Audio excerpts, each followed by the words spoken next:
Asif sir के बारे में इतना कहा जाए उतना कम है। चाय के शौकीन तो मैंने तमाम लोग देखे, पीने के शौकीन तो वो हैं ही, लेकिन चाय पिलाने के बहुत बड़े शौकीन हैं। एम आसिफ खान सर हमेशा सहज, सरल और चेहरे पर मुस्कुराहट रखने वाले जो भी देखे उनका मुरीद हो जाए। मोहम्मद आसिफ खान के बारे में सर मैं क्या बताऊं, एक ऐसी शख्सियत जिसके साथ हम काम करके बड़े ही गौरवान्वित महसूस हुई। और सदा खुश रहते हैं, कभी किसी प्रकार का तनाव नहीं लेते। सर कहते थे, मैं पूछता उनसे कि सर आप इतने सहज सरल तरीके से कैसे रह पाते हो, तो वो बताते मुझे कि मेरे पास वक्त नहीं है उन लोगों से नफरत करने का जो मुझे पसंद नहीं करते, क्योंकि मैंने अपने आप को व्यस्त कर रखा है उन लोगों में जो मुझे बहुत ज़्यादा पसंद करते हैं। हमारा कार्यकाल उनके साथ 5 वर्ष का रहा और इन 5 सालों में हमने उनके जैसा व्यक्तित्व वाला अभी तक कोई व्यक्ति नहीं देखा। वास्तव में प्रिंसिपल तो थे ही, प्रिंसिपल होने के साथ साथ उनके अंदर बहुत सारी विशेषताएं देखने को मिलती थी। वो एक बड़े भाई के समान वो हमारे मार्गदर्शी शिक्षक भी हुआ करते थे। कभी भी उन्होंने हमारे पर कोई आँच नहीं आने दी। जब जब हमें कोई परेशानी होती थी तब हम उनके पास जाते थे, हमें उचित मार्गदर्शन मिलता था। और उन्होंने जो अपना अमूल्य योगदान दिया हमारे विद्यालय के लिए और हमारे विद्यालय में नित्य और प्रतिदिन जिन ऊंचाइयों तक पहुंचाया, उनके लिए विद्यालय हमेशा उनका ऋणी रहेगा। और आज इतनी उम्र में भी बहुत अच्छे एथलीट हैं। कोई भी गेम, किसी भी गेम में पार्टिसिपेशन उनसे करवा, हर गेम को वो बहुत अच्छे तरीके से खेलते हैं। M Asif Khan sir. M Asif Khan sir. Mohammad Asif Khan. दोस्तों, कई फूल चाहिए एक माला को बनाने के लिए, कई दीपक चाहिए एक आरती की थाल को सजाने के लिए, कई रंग चाहिए एक रंगोली बनाने के लिए, लेकिन एक शिक्षक अकेला ही काफी है एक व्यक्ति के जीवन को आकार देने के लिए, एक विद्यार्थी के जीवन को आकार देने के लिए। शिक्षक एक बहुत ही महान पेशा है जो व्यक्ति की क्षमता और विकास को और भविष्य को आकार देता है। गुरु की ऊर्जा सूर्य सी, अंबर सा विस्तार, गुरु की गरिमा से बड़ा जग में कोई नहीं आकार। तो जी हाँ दोस्तों, कहने का मतलब सीधा माइंडसेट यही है कि एक शिक्षक एक विद्यार्थी के जीवन में बड़ी भूमिका रखता है। जैसे उनके एक साइड माता पिता होते हैं, उसी तरह, ठीक उसी तरह एक शिक्षक व्यक्ति के जीवन को, भविष्य को संवारता है। एक शिक्षक, एक गुरु की भूमिका विद्यार्थी के जीवन में उसको आगे ले जाने वाली एक कर्तव्यनिष्ठ, आशावादी भविष्य को निर्माण देती है, जिससे कि हम बोलते हैं कि एक तो ज्ञान, दूसरा डिसिप्लिन, ये सब एक टीचर की देन होती है। और टीचर की देन एक गुरु की देन, इसका मतलब ये है कि आपके भविष्य को आकार मिल चुका है। तो इसी के साथ इन सब बातों का माइंडसेट यही था कि आज के हमारे इस पॉडकास्ट में बड़े ही शानदार मेहमान आने वाले हैं, तो जिनका व्यक्तित्व करीबन 45 से 40 साल उनको एक शिक्षक की लाइन में हो चुके हैं। अभी फिलहाल एक प्रभारी प्राचार्य हैं, उसी के साथ एक बड़े यूट्यूबर हैं। तो please welcome mister Asif Khan sir.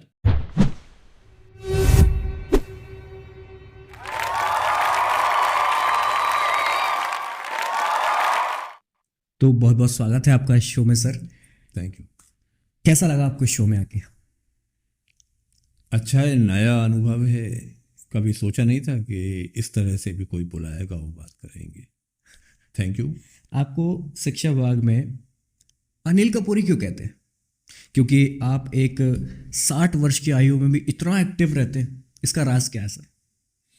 नहीं, राज जैसा तो कुछ नहीं है, बस ये कि डेली रूटीन बहुत दिनों से बना हुआ है कि सुबह 7 बजे शूज़ पहनने के बाद रात को 9-10 बजे तभी उतरना है जब सारे काम पूरे हो जाएं। तो इस बीच पता ही नहीं पड़ा कि कब ये आदत में शामिल हो गया, और कोई एक्स्ट्रा प्रयास इसके लिए करना मुझे तो नहीं लगता कि मैंने किए है। आपको शिक्षा के क्षेत्र में आने का फैसला कैसे किया आपने? आपको क्या लगा कि मुझे एक शिक्षक ही बनना है, बच्चों को नहीं। टीच ही करना है? ये टीचिंग वाले कीटाणु तो मुझ में बहुत पहले से थे। यानी अगर देखा जाए तो when I was in class 8th हम्म, तभी मैंने 6ठी-7वीं वालों को पढ़ाना शुरू कर दिया था। तो पता नहीं लगा कि कब वो चीज़ों को मैं एक्सप्लेन करने लगा। बीएससी के बाद अचानक टीचर्स की वैकेंसी निकली, मैंने अप्लाई किया, सिलेक्ट हो गया। तो अगस्त 1982 से ये यात्रा शुरू हो गई। के अनुसार एक अच्छे शिक्षक की सबसे महत्वपूर्ण विशेषताएं क्या होती हैं? देखो, टीचर में हम्म, एक तो सब्जेक्ट कमांड होना चाहिए। जी, he must know what he is teaching, उसे खुद को पता हो कि क्या पढ़ा रहा है। जी, दूसरा, आपका ज्ञान कितना ही हो, आपको उस लेवल पे आना है जिस लेवल पे आपका स्टूडेंट है। अगर ये ट्रांसफर हो जाता है तो कोई भी व्यक्ति एक सफल शिक्षक बन सकता है।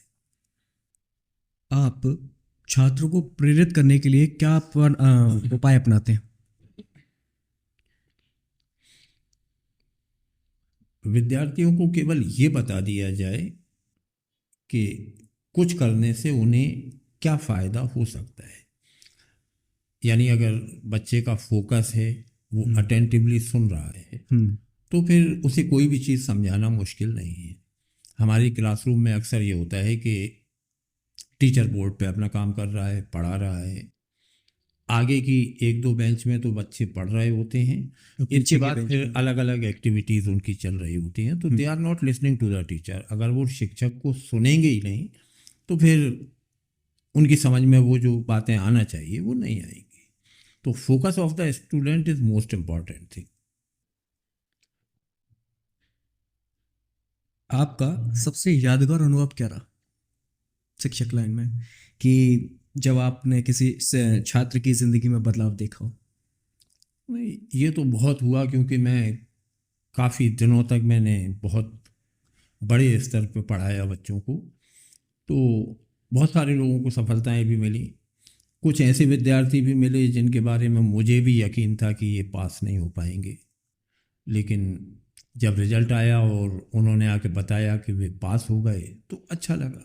एकदम आप शॉक्ड हो गए होंगे कि भाई कि इसका तो लग ही नहीं रहा था कि पास हो जाएगा, लेकिन बस टीचर की यही उपलब्धि होती है कि उसे वहाँ सफलता मिल जाए जहाँ वो खुद महसूस नहीं कर रहा। अच्छा सर, आपके नज़रिए में एक शिक्षक का एक शिक्षा में उद्देश्य सिर्फ ज्ञान देना ही होता है, सिर्फ पढ़ाना ही होता है? नहीं, शिक्षा को ऐसे नहीं बांटा जा सकता। जो जनरल मिसकंसेप्शन एजुकेशन के बारे में है, लोग ये मानते हैं कि शिक्षा स्कूलों में, कॉलेजों में ही होती है, जबकि ये एक लाइफ लॉन्ग प्रोसेस है। जब तक हम जिंदा हैं तब तक सीख रहे हैं, हर दिन सीखना होता है। तो शिक्षा का उद्देश्य जॉब पाना या कुछ बेहतर करना ये नहीं होता, बल्कि एक बेहतर नागरिक का निर्माण होता है। एक अच्छा सिटीजन बने जो अपने देश को कुछ योगदान दे सके, ये उद्देश्य है शिक्षा। शिक्षकों को अपने पेशेवर विकास के लिए क्या कदम उठाने चाहिए? देखो, टीचर हमेशा एक स्टूडेंट होता है, उसे खुद के भीतर वो विद्यार्थी जिंदा रखना होता है। तो हर दिन कुछ नया सीखने की कोशिश। अगर क्लास में किसी एक चीज़ को समझाया और वो तरीका सफल नहीं हुआ, अधिकांश विद्यार्थियों तक वो बात नहीं पहुंच पाई, तो he must be able to change his technique. उसे अपनी तकनीक बदलना आना चाहिए और उन बच्चों तक वो बातें पहुंचा सके जो वो पहुंचाना चाहता है। अभी वर्तमान में शैक्षिक परिदृश्य को आप कैसे व्यक्त करना चाहेंगे? ये पिछले कुछ दिनों से दुनिया बहुत तेज़ी से बदल रही है, तो शिक्षा जगत भी उससे अछूता नहीं रह सकता। बदलाव आ रहे हैं, स्कूलों का सेटअप चेंज हो रहा है, कॉलेजों में बदलाव है और विद्यार्थियों का नज़रिया बदला है। अब वो उस तरह से नहीं सोचते जैसे बदला है बच्चों का। जैसे जब हम पढ़ते थे तब जो सोच थी, जो एक्सपोजर मिल रहा था, वो आज के बच्चों से बिल्कुल अलग है। आज उन्हें इंटरनेट और सोशल मीडिया के ज़रिए इतना ज़्यादा एक्सपोजर है कि अब उस बच्चे को किसी सीमा में बांधना संभव नहीं है। जी। तो उसे अपनी गति से विकसित होने देना चाहिए। और चूंकि हर बच्चा अपने आप में यूनिक होता है, तो कोई एक सेट थ्योरी हर बच्चे पे लागू नहीं की जा सकती। आप एक अंग्रेजी विषय के प्रदेश स्तरीय श्रेष्ठ शिक्षक आप रहे हैं। अंग्रेजी विषय में शिक्षकों के लिए आप क्या संदेश देना चाहते हैं? जनरली इंग्लिश को डिफ़िकल्ट सब्जेक्ट माना जाता है, ख़ास तौर से हमारे इस हिंदी भाषी इलाके में। और अब तो सुधार हुआ है। बहुत पहले ऐसा था कि इंग्लिश 5th क्लास से शुरू होती थी, तो बच्चा शुरू के 5 साल इंग्लिश नहीं पढ़ता था। जब वो 6th से इंग्लिश शुरू करता था, तो 9-10 तक आते आते ख़ुद को बहुत असहज स्थिति में पाता था। उसे लगता ही नहीं था कि वो इंग्लिश को समझ पाएगा, क्योंकि जो लैंग्वेज लर्निंग का प्रिंसिपल है, ये LSRW कहलाता है शिक्षा वाली बातों में। किसी लैंग्वेज को सुनना होता है, फिर उसे बोलना होता है, फिर पढ़ना और लिखना, तब जाके वो भाषा आती है। अब हमारा माहौल ऐसा है कि बच्चे को सुनने का तो मौका ही नहीं मिलता। तो नतीजा ये होता है कि वो अगर बोलना भी चाहे तो बोलने में बिल्कुल असफल होता है। सही। पढ़ लेता है, लिख लेता है, लेकिन कम्युनिकेशन उसका बिल्कुल ज़ीरो होता है। और चूँकि लैंग्वेज को सही तरीके से समझा नहीं जाता, तो उसे रटना पड़ता है। और वो जो रोट लर्निंग है, वो बहुत ख़तरनाक है। बच्चे निबंध याद कर लेते हैं, एप्लीकेशन याद कर लेते हैं, but they are unable to understand what is written in that sentence. उस वाक्य में क्या लिखा है, ये उन्हें पता नहीं होता। तो हमारे यहाँ ये होता है कि सबसे ज़्यादा सप्लीमेंट्री, सबसे ज़्यादा फेल होने वाले बच्चे इंग्लिश में होते हैं। सरकार ऐसे में टीचर्स को चाहिए कि वे बेसिक्स पे ध्यान फोकस करें। बच्चा खुद के सेंटेंस बनाना सीख जाए, तो फिर वो लिख सकता है जो भी उसे लिखना है आंसर में। शिक्षा के क्षेत्र में आप जब शिक्षा लेते थे, आप जब क्लास में पढ़ते थे, जब से लेकर अभी तक शिक्षा विभाग में, एजुकेशन सिस्टम में क्या बदलाव हुए? एक बड़ा बदलाव तो ये है कि कागजी कार्रवाइयाँ ज़्यादा होने लगी हैं। जब मैं पढ़ता था तो मेरे टीचर पूरा सिलेबस साल भर में पूरा करवा देते थे। जी। आजकल हमारे शिक्षक ये काम करने में सफल नहीं हो पा रहे हैं। इसकी उन्हें- क्या वजह हो सकती है सर? उन्हें दूसरी एक्टिविटीज़, दूसरी जानकारियाँ ज़्यादा देना होती हैं। पहले हम इतने फंक्शन नहीं करते थे जितने आजकल स्कूलों में हो रहे हैं। आजकल तो करीबन 2-2 महीने में तो एक एवरेज फंक्शंस में होते रहते कोई हैं, ना कुछ ना कुछ एक्टिविटीज होती रहती हैं। होती है।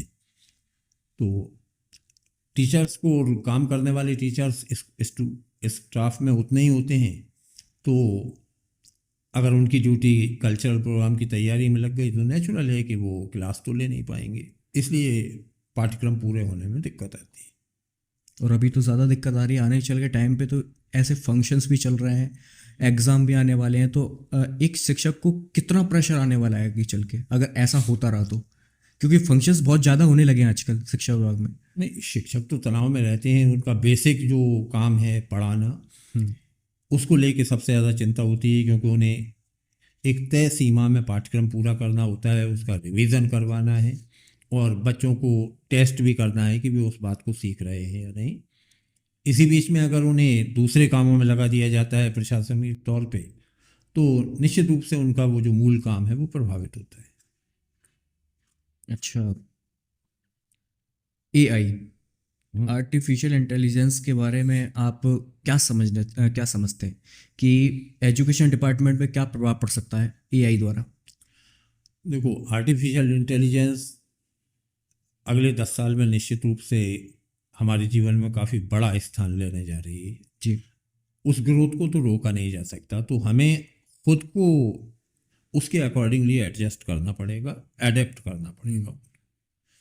AI कहता है कि जब मैं आऊँगा तो एजुकेशन सिस्टम हिला दूंगा, सारी नौकरियां खा जाऊंगा, जितने भी टीचर्स हैं सबको ख़त्म करके खुद राज करूंगा। ऐसा आप क्या मानते हैं इस चीज़ को? नहीं, ऐसा तो नहीं होना। शिक्षक का महत्व तो हमेशा बरकरार रहेगा, क्योंकि ये हम नहीं बोल रहे, ये AI बोल रहा है। क्योंकि जो टीचर की उपस्थिति होती है, उसका बच्चों से जो इमोशनल कनेक्ट होता है, AI उस कमी को पूरा नहीं कर सकता है। लेकिन अब एआई के फ़ायदे भी होंगे, तो वो नुकसान भी। पर्सनलाइज्ड लर्निंग करवा सकता है, बच्चे को ज़्यादा एक्सपोजर दे सकता है। पहले जो इंटीरियर क्षेत्र में रहने वाला बच्चा जिन बातों के बारे में सोच भी नहीं सकता था, वो अब उन समस्याओं के हल भी जान सकता है, उसके बारे में नॉलेज बढ़ा सकता है। लेकिन नुकसान ये भी है कि बहुत छोटी उम्र के बच्चे जब उसके कांटेक्ट में आएंगे तो वो उन्हें मिसगाइड भी कर सकता है, वो बायस्ड भी हो सकता है और जानबूझ के कुछ खास तरह की सूचनाएं दे सकता है जो बच्चे के दिमाग पे असर डालें। एआई लेकिन- तो वैसे तो बहुत फायदेमंद चीज़ है, लेकिन एआई एक ऐसी चीज़ है कि बच्चा इस्तेमाल करेगा तब उसके बारे में उसको एआई के बारे में पता चलेगा कि ये है क्या। लेकिन बच्चों को इंस्टाग्राम, फेसबुक इनसे ही फुर्सत नहीं है, तो फिर आगे चल के कैसा क्या दौर आने वाला है। नहीं, उसमें बच्चों की गलती नहीं है। कुछ हद तक तो ये कि मोबाइल बच्चा खुद तो खरीद नहीं सकता, नेचुरल है गार्जियन ही उपलब्ध करा रहे हैं। तो ये बात ज़्यादा सोचने वाली गार्जियन के लिए है कि वो बच्चे को इन चीज़ों से दूर रखें।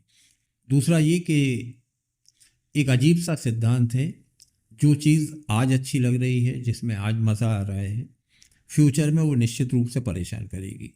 जो चीज़ आज बुरी लग रही है, बोर कर रही है, वो फ्यूचर में फ़ायदा देगी। जैसे सिंपल सा एग्जांपल, क्रिकेट खेलें, बहुत मज़ा आएगा अभी, लेकिन ये जो हम 4 से 8 घंटे बर्बाद कर रहे हैं, ये फ्यूचर में कहीं ना कहीं वी हैव टू पे फॉर इट। पढ़ना बहुत बोर काम होता है, उबासी भरा काम होता है, लेकिन जितना टाइम हम आज देंगे इतना वो फ्यूचर में फ़ायदा देगा। अब बहुत छोटे बच्चे से ये उम्मीद नहीं की जा सकती कि वो उसे तो निश्चित रूप से वो उल्टी सीधी रील जो देख रहा है उसमें मज़ा ज़्यादा आता है। तो नतीजा ये होता है कि अब वो जो कंसंट्रेशन स्पैन है वो इतना कम हो गया है कि बच्चे किसी चीज़ पर फोकस भी नहीं कर फोकस भी नहीं कर पाते, क्योंकि फोकस एक ही पे रहता है कि आज मैंने ये फोटो खींची है, आज वो इंस्टाग्राम पे पोस्ट करनी है, कहीं फलाना करना है, कहीं ढिकाना करना है, रील यही चल रहा है। बनाने पर ज़्यादा ध्यान है। तो ये आगे चल के आप जब शिक्षक लाइन में थे और जब नहीं थे, मतलब जब आप एक टीचर्स बनना चाह रहे थे, तो आपके ताऊजी ने आपसे कहा था कि बेटा टीचर मत बनना, नहीं तो जवानी की उम्र में क्यों बच्चा बन रहा है, क्योंकि टीचर की जॉब ऐसी है कि तू लेगा ना तो फिर से बच्चा बन जाएगा। ऐसा क्यों कहा ताऊजी ने? अब ये उनका व्यावहारिक अनुभव था। घटना ये थी कि जब मैंने ये बताया कि मैं शिक्षक के रूप में सिलेक्ट हो गया हूँ, ज्वाइन कर रहा हूँ, तो उन्होंने एक फ्रेंडली एडवाइस दी कि ये नौकरी ज्वाइन मत करो। तो मैंने पूछा क्यों? कारण उन्होंने दिया कि अभी तक खुद बच्चे थे, अब बच्चों को पढ़ाओगे तो फिर दोबारा बच्चों जैसे बने रहोगे तो कभी बड़े हो ही नहीं पाओगे। और अब लगता है कि सही सुझाव था।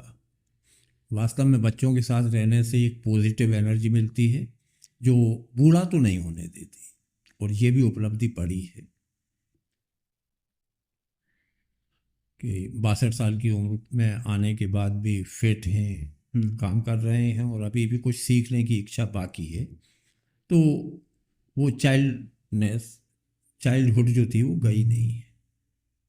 आप कोई एक्सपोर्ट एक्टिविटी तो करते होंगे, बहुत सारी स्पोर्ट्स जैसे कि? शुरू से जुड़े हुए थे, वो पूरा परिवार ही स्पोर्ट्स से जुड़ा हुआ था, हम्म, तो इसलिए खेलकूद पे कोई प्रतिबंध नहीं था, तो भरपूर खेलते थे। अभी भी खेल रहे हैं और फिट रहने के लिए ये एक अच्छा भी तरीका है कि थोड़ी बहुत देर आदमी ग्राउंड में ज़रूर व्यतीत करे। कोई भी खेल खेला जाए लेकिन खेलना ज़रूरी है to keep yourself fit and energetic. रहने के लिए खेलना तो ज़रूरी है। अच्छा, मैं आपको एक बात बता दूं कि सर एक बहुत अच्छे शायर भी हैं, तो सर से मैं गुजारिश करूंगा कि एक शायरी ज़रूर सुना दीजिए और उसका पूरा वर्णन कर दीजिए, जो लोगों को एक सीख भी दे और कुछ सीखने को मिले बच्चों को। एक सुझाव वाला शेर ये है कि अशोक साहिल थे एक राइटर, उन्होंने लिखा था कि बुलंदियों पे पहुंचना कोई कमाल नहीं, बुलंदियों पे पहुंचना कोई कमाल नहीं, बुलंदियों पे ठहरना कमाल होता है।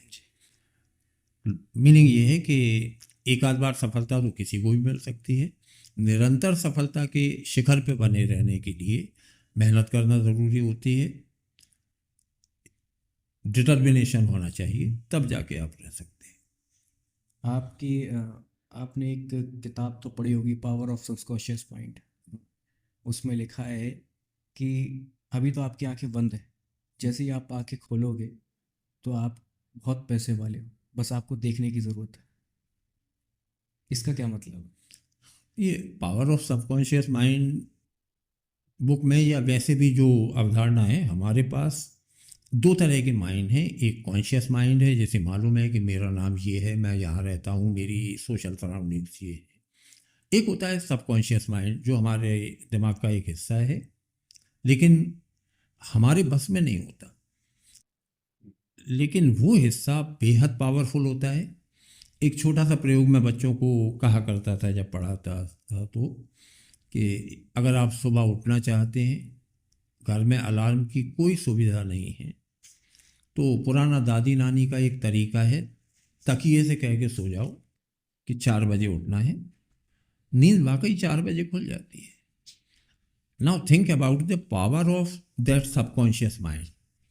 जब हम सो रहे थे तो आंखें बंद थी, हमें दिखाई नहीं दे रहा था, अंधेरा था। अब जिस शक्ति को बंद आंखों से अंधेरे में सही घड़ी दिख जाती है, वो सबकॉन्शियस माइंड है। सही। तो बस ये कि वो हमारे कांटेक्ट में कभी कभार हम लोग उसके कांटेक्ट में आते हैं। ये जो संत महात्मा होते हैं, वे अपनी इच्छा से उसके कांटेक्ट में आ सकते हैं, बस यही फ़र्क है। तो जो भी सोचा जाता है, अगर वो सबकॉन्शियस माइंड तक बात पहुंच जाती है तो वैसा हो जाता है। तो सफलता प्राप्त करने का एक आसान फार्मूला ये भी है कि लिख के सामने लगा लो कि आई विल बी नंबर 1। जब लगातार उस चीज़ पे नज़र पड़ेगी तो हो सकता है किसी दिन सबकॉन्शियस माइंड तक पहुंच जाए and you will be number 1। अच्छा, मैं ज़्यादातर देखता हूँ कि जो एडिटिंग वाले जो लोग रहते हैं, जो यूट्यूब लाइन में भी आगे जा रहा है, पढ़ाई में भी आगे जा रहा है, कोई यूपीएससी की तैयारी कर रहा है, कोई पीएससी की तैयारी कर रहा है, उनकी जो टेबल डेस्क रहती है, स्टडी डेस्क, तो उस पर कुछ ना कुछ मोटिवेशनल लगा रहता है, कुछ ना कुछ लगा रहता है। तो उसके बारे में आप कुछ कहना चाहेंगे कि इतना सब कुछ ये दिखावटी रहता है कि खुद को रिप्रेजेंट करने के लिए? दिखावटी नहीं होता, बस होता ये है कि अगर हम लगातार किसी चीज़ पे नज़रें जमाएंगे, लगातार कोई चीज़ हॉन्टिंग स्टेट को प्राप्त करेगी, हमें बार बार सच में ही मोटिवेट करते हैं ये चीज़ें। तो मोटिवेट करे या ना करे, वो सफलता दिलवाएगी। जैसे ऐसा होता है कि अगर आप एक पल के लिए सबकॉन्शियस के कांटेक्ट में हैं और सोचें किसी भी पुराने मित्र रिश्तेदार के बारे में कि वो आ जाए या वो फ़ोन कर ले, तो 2-4 मिनट बाद सही में ऐसा हो जाता है कि या तो उसका फ़ोन आ जाता है, लाइट जाने पे कई बार ये होता है, आपके मन में अचानक आता है कि अब तो बहुत देर हो गई, आ जाए, और लाइट आ जाती है। तो ये नहीं कि आप इलेक्ट्रिसिटी बोर्ड के अध्यक्ष बन गए, आप में पावर आ गया, बल्कि उस सबकॉन्शियस के कांटेक्ट में होने से ऐसा हुआ। तो अगर लिखा हुआ है कि मुझे ये करना है, मुझे इतनी % अचीव करना है, मुझे ये बनना है, और आते जाते उस पर नज़र पड़ती है, तो हो सकता है किसी दिन सबकॉन्शियस के कांटेक्ट में उसके दर्शन हो जाएं, और अगर ऐसा हो गया तो फिर वो सफलता मिल जाएगी। आप बहुत लंबे समय तक एक शिक्षक प्रशिक्षण से जुड़े रहे।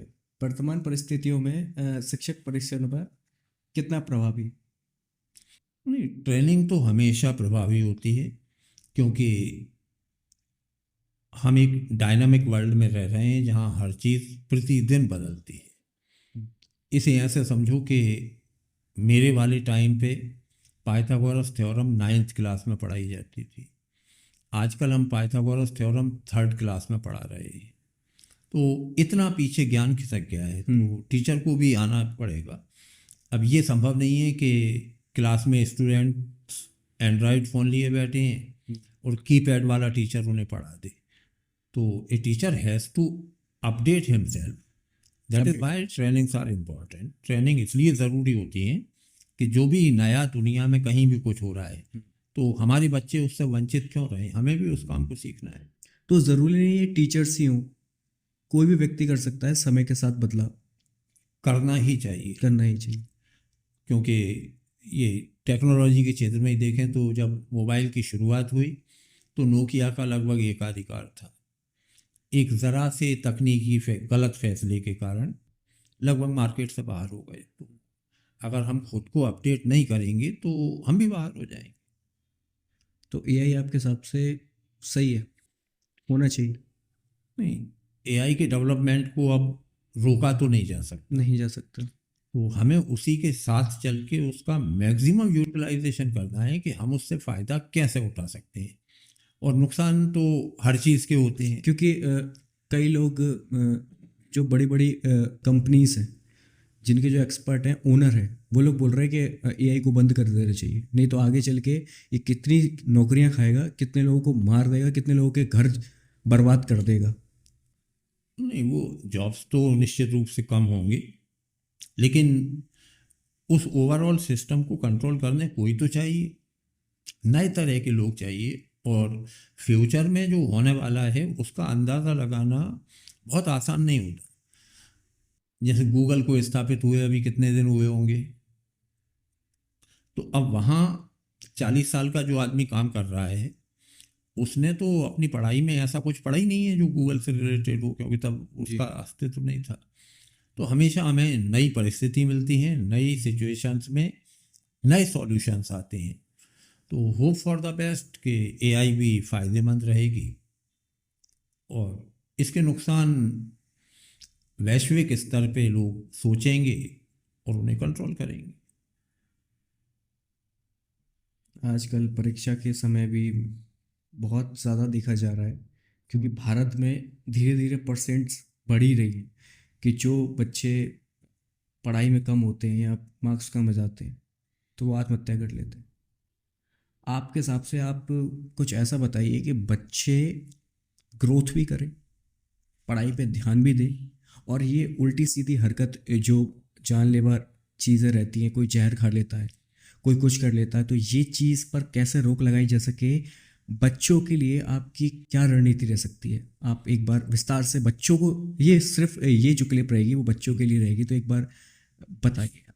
देखो, एक तो विद्यार्थियों को ये सोचना चाहिए कि no exam is last exam. ज़िंदगी की कोई भी परीक्षा आखिरी परीक्षा नहीं होती, हर एग्ज़ाम के बाद एक दूसरी एग्ज़ाम होती है जी। तो एक एग्ज़ाम में पेपर अच्छा ना जाने पे या तैयारी अच्छी ना हो पाने पे इस तरह का ड्रास्टिक फैसला लेना मूर्खता है, नहीं लेना चाहिए।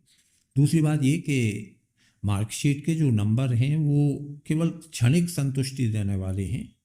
अगर आपके 99 आए हैं या 39 आए हैं या 23 आए हैं तो ये आपकी केवल उस एक दिन की परफॉर्मेंस है जिस दिन आपने वो पेपर दिया जी। It has nothing to do with your personality. इसे आपके व्यक्तित्व से कोई लेना देना नहीं है, बल्कि ये होता है कि जो लोग एकेडमिक सफल नहीं हो पाते वे जीवन में ज़्यादा प्रगति करते हैं, ज़्यादा अच्छे बढ़ जाते हैं। तो ज़िंदगी लंबी है, इसे पूरी तरह जीना है तो बहुत जल्दी ज़िंदगी ख़त्म करने का फैसला तो नहीं करना चाहिए किसी भी दृष्टि से। दूसरा ये कि हमारा पारिवारिक सेटअप भी टूट रहा है। पहले संयुक्त परिवार होते थे जी। बच्चे दादा दादी नाना नानी ढेर सारे समूह के बीच रहते थे। वहाँ कदम कदम पर जिसे मैं नागरिक अभिनंदन कहता रहता हूँ वो होता था। कोई भी कभी भी डांट सकता था, पीट सकता था, इस तरह का माहौल था।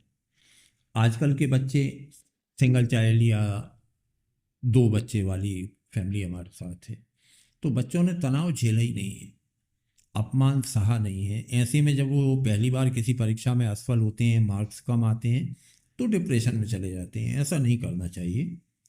हमेशा ये मानना चाहिए कि जो भी हो रहा है वो एक टेस्ट है आपका, और ये टेस्ट जो आज बुरा लग रहा है ये फ्यूचर में कहीं ना कहीं आपको बहुत बड़ा रिटर्न देगा।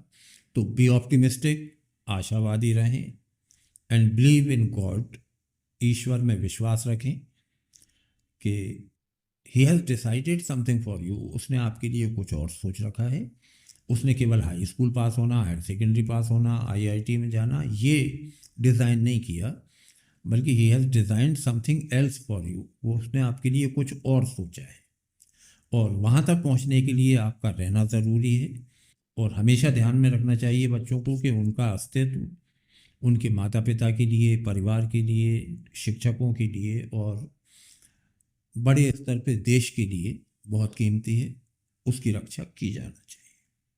अच्छा, एक और पॉइंट कि जो बच्चे रहते हैं बचपन से लेकर 12th के बाद, तो ये जो छोटी बचपन वाली ज़िंदगी है वो ख़त्म हो जाती है। असली ज़िंदगी कॉलेज में जाके उनकी शुरू होती है। फैमिली प्रेशर करती है कि नहीं नहीं, तुझे तो इंजीनियर बनना पड़ेगा, तुझे तो एक शिक्षक ही बनना पड़ेगा, और उसे बनना एक फोटोग्राफर। तो जो पेरेंट्स हैं वो बच्चों की ऐसी भावनाओं को कैसे समझे कि उसकी दिलचस्पी एक फोटोग्राफी में है, एक अलग दुनिया है, लेकिन वो बच्चे को अलग दुनिया में ढालना चाह रहे हैं।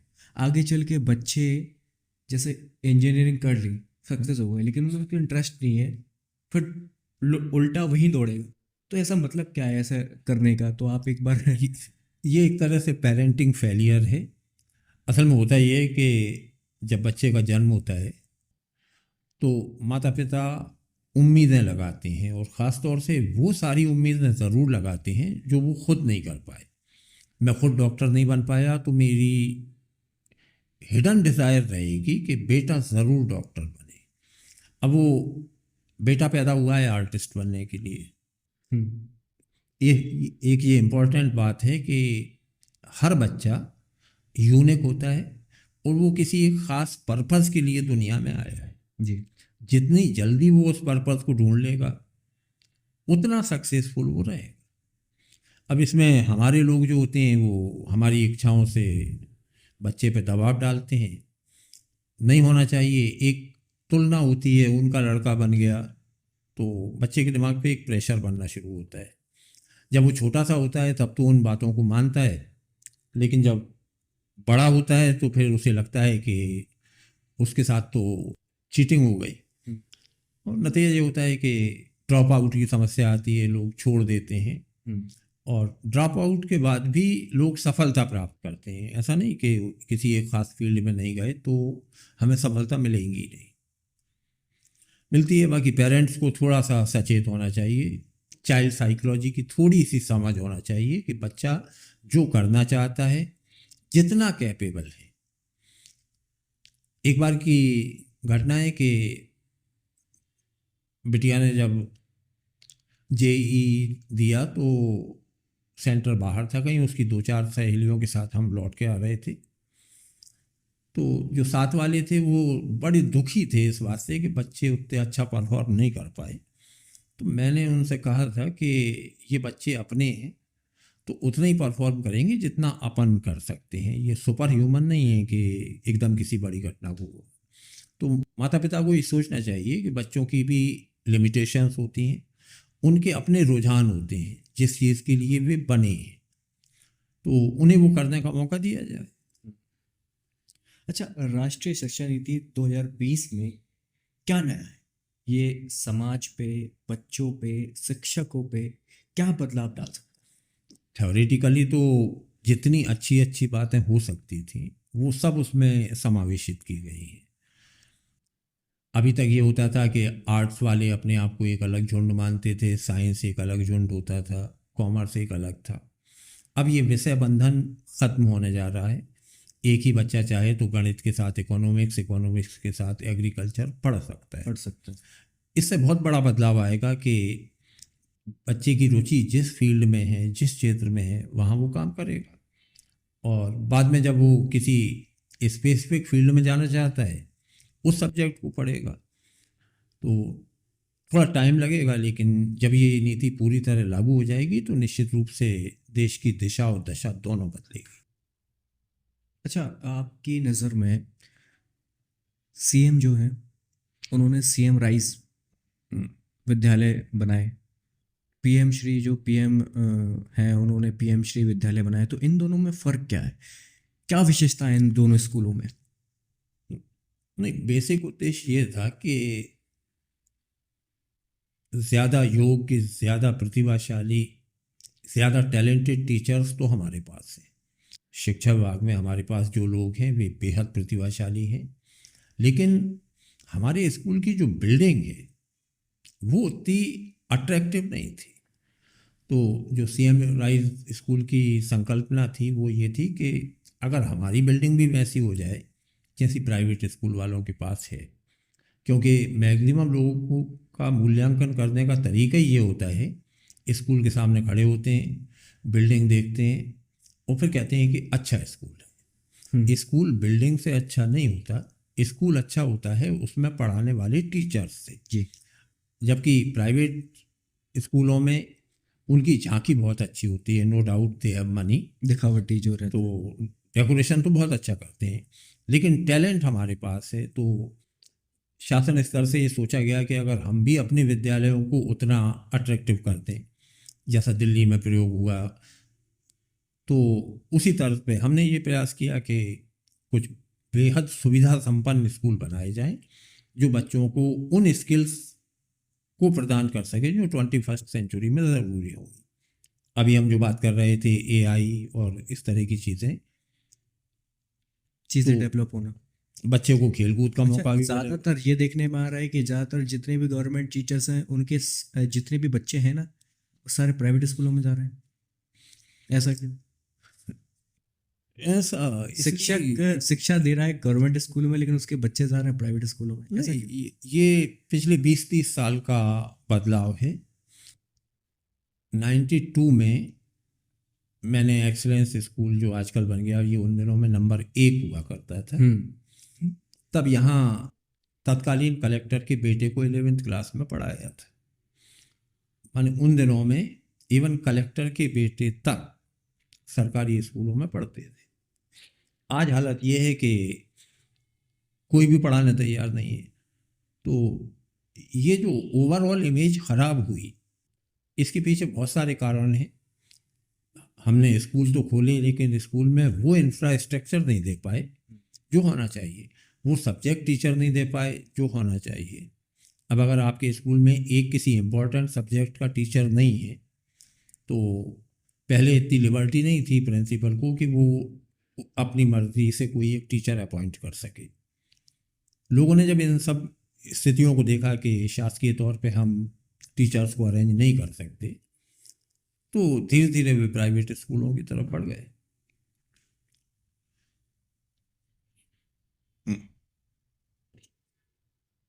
आपकी जो यूट्यूब जर्नी है वो शायद कोरोना के बाद या कोरोना के टाइम पे स्टार्ट हुई थी, और आपने मजाक मजाक में ही आपको इतना इंटरेस्ट लगा ये चैप्टर, जो यूट्यूब का एक चैप्टर है, तो आपकी एक वीडियो, और जो आपकी यूट्यूब वीडियोस हैं वो एजुकेशन वीडियो में लोकप्रिय है। ज़्यादातर हमने देखा है कि आप के एग्ज़ाम के टाइम पे बच्चे बहुत दिलचस्पी से आपकी वीडियोस देखते हैं। तो आप भी एक यूट्यूबर हैं, तो एक यूट्यूबर दूसरे यूट्यूबर को क्या टिप्स देना चाहता है? ये यूट्यूब जर्नी तो कोरोना के बाद, कोरोना में जब लॉकडाउन लगा तो बाहर निकलना बंद हो गया, कुछ नए तरीके ढूंढे गए।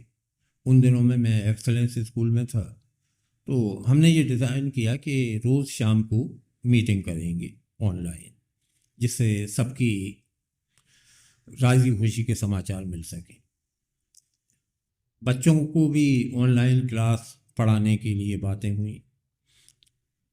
पहला लॉकडाउन जब थोड़े टाइम के लिए खुला तो बच्चे भी हैदराबाद, बंगलौर से गुना आ गए।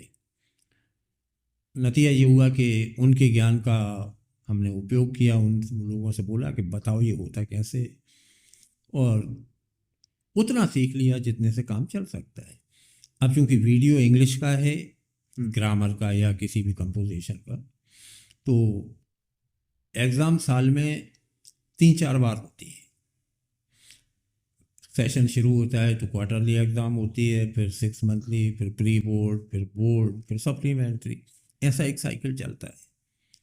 तो अब बच्चे को एक्टिव पैसिव सीखना है, तो जब एग्ज़ाम सिर पे है तो उस वीडियो को बहुत सारे लोग देखेंगे। एग्ज़ाम होते ही फिर कोई भी ज्ञान नहीं बढ़ाना चाहेगा, एक्टिव पैसा नहीं देखेगा। पर फालतू की तो वीडियोस आती हैं। नतीजा ये होता है कि एक ऐसी यात्रा होती रहती है ऊपर नीचे। लेकिन यूट्यूब पे अगर सही में काम करना है तो एक तो कंटिन्यूटी रखी जाए और कंटेंट ऐसा हो जो अधिकतम लोगों के फायदे का हो। अभी चूँकि शासकीय सेवा में कुछ दिन और बचे हैं तो उतनी फ्रीनेस नहीं है कि सारे वीडियो बनाए जा सकें। और अभी जो वीडियो बन रहे हैं वो बच्चों के लिए हैं। बच्चों को मोबाइल भी हमारे ग्रामीण परिवेश में उतना ज़्यादा फ्रीली अवेलेबल नहीं होता, और जब होता है तो रील से हारना पड़ता है हमें कि नरेशन सीखना सिर दुखाने वाला काम है, रील हंसाने वाला काम है, तो बच्चे रील की तरफ से ज़्यादा जाते हैं। बाकी अगर कंटिन्यूटी रखी जाए और कंटेंट ऐसा बनाया जाए जो मैक्सिमम लोगों तक कोई ना कोई संदेश पहुंचाए, और बहुत ज़्यादा व्यूज़ आना, बहुत ज़्यादा सब्सक्राइबर बहुत इम्पोर्टेंट नहीं है। अगर किसी एक बच्चे की भी मदद एक वीडियो से हो जाती है तो वो काफ़ी है। जी। अच्छा, शिक्षा प्रणाली में क्या सुधार की आवश्यकता है? नहीं, सबसे ज़्यादा सुधार शिक्षा में हुए हैं, जबकि नहीं होना चाहिए थे। एजुकेशन एक ऐसा क्षेत्र है जिसमें हर व्यक्ति अपने प्रयोग कर देते हैं, हर सरकार अपने प्रयोग करती है।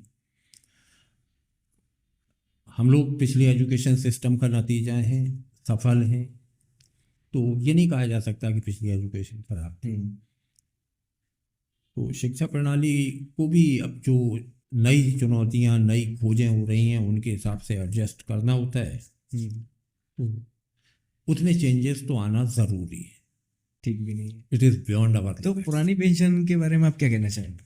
नहीं, पेंशन तो इसलिए मिलना चाहिए कि जब तक व्यक्ति एक्टिव था, उसके हाथ पांव चल रहे थे, उसने सरकार की सेवा की। बाद में एक अवस्था ऐसी आएगी जब उसके हाथ पांव चलेंगे नहीं, वृद्धावस्था में बीमारियां जकड़ लेंगी, तब उसे पेंशन एक बहुत बड़ी मदद है जो मिलना चाहिए। क्योंकि आगे चल के जनरेशन ऐसी आने वाली है कि नहीं, आने वाली नहीं है, जनरेशन तो आ चुकी है। आने वाली जो जनरेशन है वो, अब जितने बच्चे सफल हो रहे हैं वे आईआईटी करके निश्चित रूप से गुनाह में वापस नहीं आने वाले। जी हाँ, ये तो है, ठीक है ना? सच्चाई है। तो या तो माता पिता वहाँ पहुँचे। अब अगर माता पिता वहाँ पहुँचे तो वहाँ उनका एक भी परिचित नहीं होगा। कितने दिन तक होटल में डिनर करेंगे? हर वीकेंड होटल चले भी जाओ तो दैट इज़ नॉट।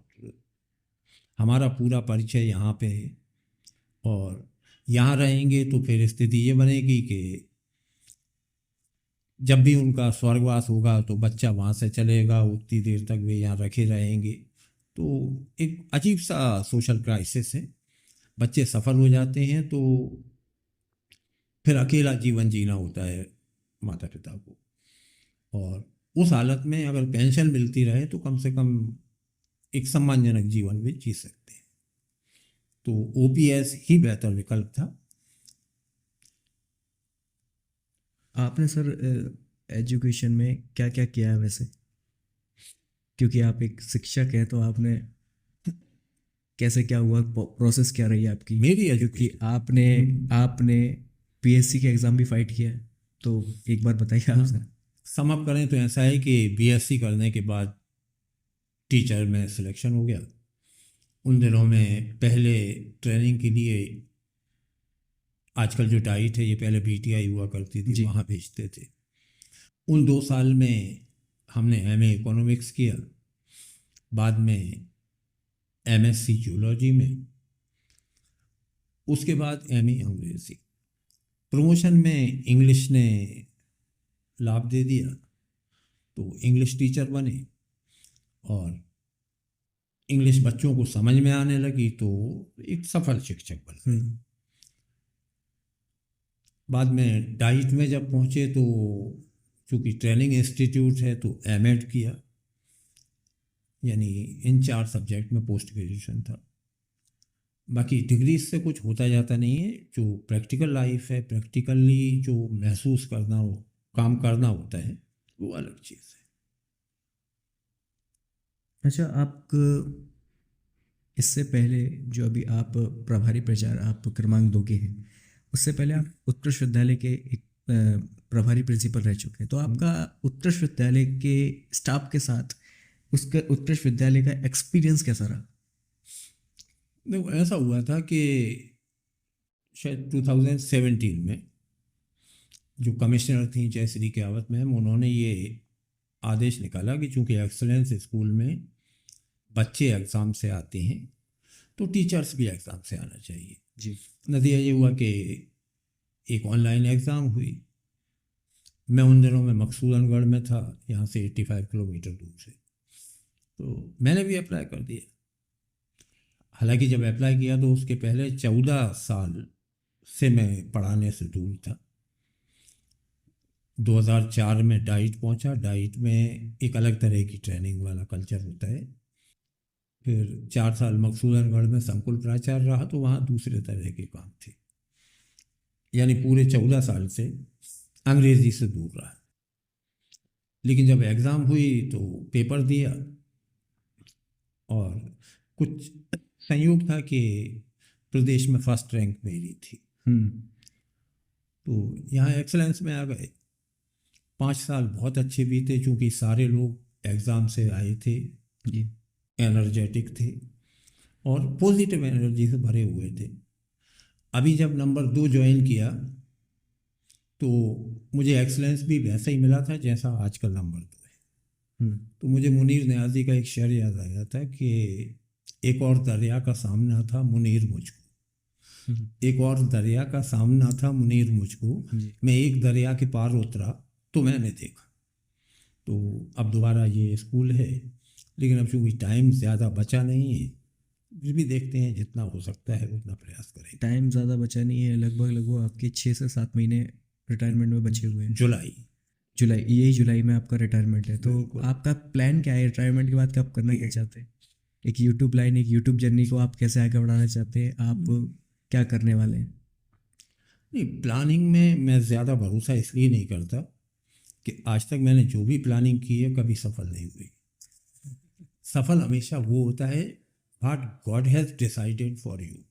ईश्वर ने आपके लिए जो सोच रखा है वो होता है। तो अपनी प्लानिंग से बहुत ज़्यादा फर्क पड़ता नहीं। फिर भी इसी क्षेत्र में रहेंगे, पढ़ने पढ़ाने वाले में यूट्यूब को ज़्यादा टाइम देंगे, थोड़े से और ज़्यादा एक्टिव रहने रहिए, ऐसा देखते हैं क्या होता है।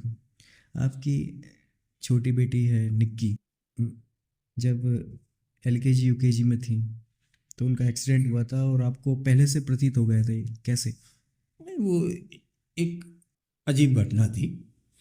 मेरे पढ़ाने में ये हुआ करता था कि जब मैं पढ़ाता था तो एक तरह का ऐसा ट्रांसपोर्टेशन सा हो जाता था कि मैं और बच्चे और बोर्ड के अलावा सारी चीज़ें गायब हो जाती थी।